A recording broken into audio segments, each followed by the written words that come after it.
బతుకంటే ఎంతో తీపని చెబుతూ ఉన్నాయి.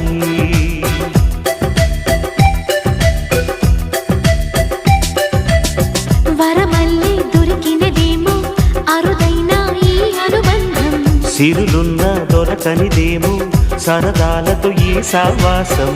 చిరకాలం చిగురులు వేస్తూ ఎదగాలి, ఏ చింత చింతకు రాని అందాల ఈ సందడి.